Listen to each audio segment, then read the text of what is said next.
napakaganda niyan ha. Since 2019 pa akong user and halos 5 years na po akong nagbebenta ng product ni Creation Spa Essential. Murang-mura na yan sa 107 dyan ha. Kahit may shipping fee, actually murang-mura na yan kahit mag-add kayo ng shipping fee. Kaya maghabol checkout na kayo.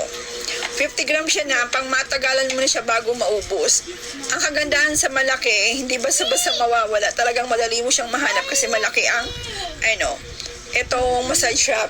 Tingnan niyo si Green ha. Ito yung ginagamit ko ngayon, si Green. Mild lang po yung amoy niya. Mint po yung mint. Yung amoy niya. Pang herb scent lang siya, mga herbal scent. Kaya kung ako sa inyo maghabol, check out na kayo mga sisi ko. Napakaganda ng product ni Creation Spa Essential. Original po dyan sa shop na yan ha. And mag-ingat po kayo sa mga fake nito. Karamihan po kasi fake na ang product ni Creation Spa Essential. Pero yan po, dyan po sa shop na yan, legit po na original po. Kaya mag-try na kayo mga